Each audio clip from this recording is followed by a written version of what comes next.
Olá, estamos iniciando a nossa aula número 65 do nosso ciclo de estudos de filosofia espírita em tempos de coronavírus. Em realidade, não foi um ciclo de estudo de filosofia. O título foi Evangelho. Seria um ciclo de estudos do Evangelho segundo o Espiritismo. Esse seria o termo, desculpa, mais apropriado. Mas a gente dá uma ideia e no avançar dela, às vezes, a gente tem que modificar. O nosso estudo é disso aqui, dessa obra maravilhosa do professor Kardec, publicada em 1864. Estamos no capítulo 13, que a vossa mão esquerda não saiba o que dá a vossa mão direita. É a última aula desse capítulo. O nosso patrono aqui tem sido Vicente de Paulo, que foi o criador das Santa Casas, da Misericórdia, isso ainda nos anos 1600, quando juntou algumas mulheres, irmãs freiras, formou as chamadas Irmãs Vicentinas e fizeram um grupo de atendimento específico e para as pessoas carentes, pobres, miseráveis, né, famélicas, e colocavam em galpões, em grandes casas, e assim iam fazendo a caridade. Bem, foi um ponto maravilhoso. Nós descobrimos aqui o valor da beneficência, que basicamente é atender materialmente uma pessoa, e caridade é mais do que materialmente, né? É ponto de vista mais psicológico, espiritual, afetivo, etc. Mas eu selecionei aqui um texto de Vicente de Paulo, no Livro dos Espíritos, edição da CELD, Rio de Janeiro, 2000, página 402, 403. São as perguntas que Allan Kardec fez e que Vicente de Paulo responde. Ou para muitos, São Vicente de Paulo. Como eu não sou católico, eu chamo Vicente de Paulo. As perguntas são 888 e 88A. Vamos ver. O que se deve pensar da esmola? Resposta de Vicente de Paulo. Reduzido a pedir esmolas, o homem se esgota, se degrada moral e fisicamente. Embrutece-se. Uma sociedade baseada na lei de Deus e na justiça deve prover a vida do fraco, sem que haja humilhação para ele. Deve assegurar a resistência dos que não podem trabalhar, sem lhes deixar a vida por conta do acaso e da boa vontade. Tem que ser proativo. Então, aqui, Vicente de Paulo mostra que a questão da esmola é uma questão que nós temos que superar quando formos uma sociedade espiritualmente mais elevada, não é? Essa sociedade que ele propõe é a sociedade baseada na lei de Deus e da justiça. Essa sociedade, como ele fala. Essa sociedade será uma sociedade ideal, portanto. Ela proverá as necessidades básicas dos indivíduos, mesmo aqueles que não têm condições de trabalhar. Eu relacionei aqui algumas obrigações desse estado ideal, esse estado utópico, mas que um dia será real, porque nós sempre dizemos a utopia de hoje é a realidade de amanhã. Essa sociedade deve prover a alimentação do indivíduo, saúde, educação, segurança e justiça, habitação condigna, saneamento básico, trabalho e bônus e ajuda e apoio aos que não podem trabalhar. São 8 deveres sociais que essa sociedade ideal aqui, que Vicente de Paulo fala de uma maneira mais ligada à beneficência, eu pessoalmente trouxe aqui o meu ponto de vista sobre ela. É a sociedade que todos os homens, todos os cidadãos terão direitos à alimentação, à sua saúde, à educação de alto nível, à segurança e à justiça, à habitação, saneamento básico, trabalho e ajuda aos aposentados e inválidos. Portanto, são deveres do Estado. São deveres do Estado. O Estado ideal nosso é esse. É da sociedade baseada em Deus, né? E na sua justiça maior. Bem, Allan Kardec continua. Condenais a esmola? E Vicente de Paulo responde. Não é a esmola que é condenável. É a maneira pela qual frequentemente é dada. O homem de bem, que compreende a caridade, segundo Jesus, vá ao encontro do desgraçado sem esperar que este lhe estenda a mão. É exatamente isso. A nossa sociedade beneficente, elas devem procurar os fragilizados, os fracos, fragilizados, doentes, carentes, menos favorecidos, os pobres, e deve ir a eles, porque muitas vezes uma pessoa está em privação e provação, mas por razão de constrangimento ela não consegue buscar ajuda. A nossa sociedade, a nossa beneficência, ela é proativa. Bem, a verdadeira caridade é sempre boa e generosa. Ela está tanto na forma quanto no fato de praticar um serviço prestado com delicadeza, porque esse serviço prestado por delicadeza tem duplo valor. Se for com altivez, a necessidade com que a pessoa é obrigada a aceitá-lo leva às vezes uma humilhação dela, um assodamento. E nós não fazemos isso. Nós ajudamos com docitude, com brandura, com amor. Amor. E nós vamos procurar os carentes, não é? Ainda mais nesse tempo de pandemia.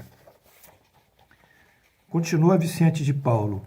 Lembrai-vos também de que a ostentação retira aos olhos de Deus o mérito do benefício. Isso nós vimos já. Jesus disse que a vossa mão esquerda não saiba o que dá a vossa mão direita. Ele vos ensina a não macular a caridade com o orgulho. Nós vimos isso. Temos que ser humildes, temos que servir por ideal de servir, por um desejo maior, né? Manter o anonimato, por um sentimento que deflui do nosso coração, de sermos úteis, sermos bons, fazemos o que pudermos. Aqui, em determinado momento, Vicente de Paulo faz a distinção entre a esmola e a beneficência. Ele faz a distinção. O que ele acha que é esmola, o que ele acha que é beneficência. O mais necessitado nem sempre é o que pede, isso já vimos, né? O temor da humilhação detém o verdadeiro pobre, que, frequentemente, sofre sem se queixar. É este que o homem verdadeiro humano sabe ir procurar, sem ostentação. Então, a verdadeira beneficência é essa, é localizarmos os carentes, trazermos-los para nós. Abrigarmos-los, tratarmos-los, atendermos. Então, nesse momento, Vicente de Paulo diz, a esmola é você dar alguma coisa para alguém, é um ato quase passivo, às vezes um ato mecânico. Né?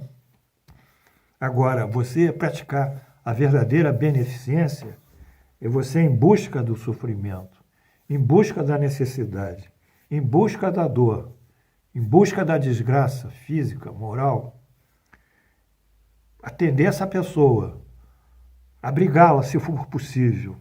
É um ato seu. Então, é uma proatividade.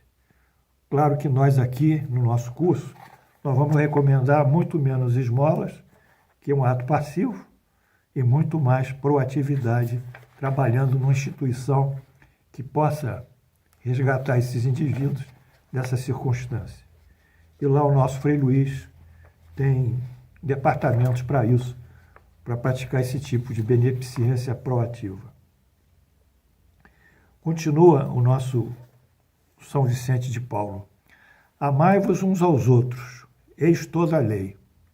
Lei divina que através da qual Deus governa os mundos. É o amor que governa os mundos. O amor é a lei da atração para os seres vivos e organizados.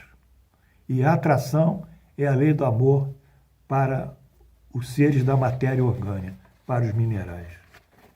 Nós, seres vivos, ou os outros seres vivos organizados, que são feitos de matéria orgânica, a lei do amor é que nos atrai, uns aos outros. Enquanto a matéria orgânica, a atração eletromagnética, para eles, é a lei do amor. Nunca vos esqueçais que o espírito, seja quais for o seu grau de adiantamento, sua situação como reencarnado ou vivendo no mundo espiritual, ele estará sempre colocado entre um superior que o guia e o aperfeiçoa, e o inferior com relação ao qual ele tem estes mesmos deveres a cumprir. Ou seja, nós temos um superior hierárquico que deve nos orientar, vamos supor, encarnados nosso anjo de guarda, e temos inferiores, que são pessoas que dependem de nós, dependem do nosso exemplo, do nosso conselho, da nossa palavra. Essa é a grande cadeia de solidariedade. O que tem mais dá ao que tem menos, o que tem um pouco mais do que tem menos dá a outro, e assim a grande cadeia de solidariedade vai passando de um para o outro, do maior para o menor. Diz então, porque isso é necessário para nós praticarmos a beneficência. Sede, pois, caridosos, não apenas com esse tipo de caridade que vos leva a tirar da bolsa o óbolo, quer dizer, a esmola, que friamente dais àquele que vos quer pedir. Mas ide de encontro às misérias ocultas. Mais uma vez, o São Paulo pede para sermos proativos. Sede indulgentes para com os defeitos dos vossos semelhantes, em vez de desprezar a ignorância e o vício. Instrua-os e moraliza-os. Sede brandos e benevolentes para com todos que são a você inferiores. Ou seja, se nós tomarmos a ignorância e o vício, eu estou aqui em Teresópolis, de vez em quando eu saio de carro, eu vejo todos os dias os meninos ali numa comunidade soltando pipa, de manhã, pipa à tarde. Falei, puxa, meu Deus, não tem ninguém para ensinar eles alguma coisa, não tem uma pessoa de boa vontade para fazer um curso, alguma coisa ligada à música, ligada ao ensino de artes plásticas, alguma coisa ligada ao estudo mesmo. Estão lá o dia inteiro naquela juventude, não fazendo nada, perdendo tempo, soltando pipa, jogando bola. Oh, meu Deus, tinha que vir uma obra beneficente lá e entrar e procurar ajudar essa criançada, não é essa juventude. Portanto, quando nós temos contato com a ignorância e o vício, nós tratamos ela com brandura e benevolência. E promovemos, sim, o ensino a eles, intelectual, da cultura, né? As letras, geografia, o que for, português sobretudo, e também promovemos o ensino dos direitos, dos deveres, do juízo de valor do bem, ou seja, a moralização. É isso que Allan Kardec quis falar. Você ensinar os direitos, os deveres, os princípios que cada um tem, cada um deve ao próximo, e ao mesmo tempo instruí-lo. E compreendermos que eles estão na ignorância. Sede, pois, para com os seres mais ínfimos da criação, o seu bloco, o seu núcleo de amor. Portanto, essa nossa aula terminou. O último item eu vou ler aqui, de Vicente de Paulo, que é uma mensagem que eu extraí em 1858, que diz o seguinte: sede bons e caridosos. Esta é a chave dos céus, que tendes em vossas mãos. Toda a felicidade se encerra nessas palavras: amai-vos uns aos outros. Em todos os mundos, não é só na Terra, em todos os mundos, a caridade é a âncora eterna da salvação. Em todos os mundos. Não é? A caridade é a eterna âncora da salvação. É a mais pura emanação do Criador. É a sua própria virtude que ele dá a nós, criaturas. Que beleza. Então, nos abracemos hoje, nesse momento solene aqui. Agradeçamos essa oportunidade de termos estudado esse capítulo, de termos tido a presença e mencionado nomes tão importantes para nós, como Vicente de Paulo e outros membros dessa fraternidade universal da beneficência, e peçamos a Deus que possamos ser inspirados, instruídos, e depois dessa pandemia, cada um de nós procurar uma forma de ajudarmos e ser solidários ao próximo. Obrigado e até amanhã.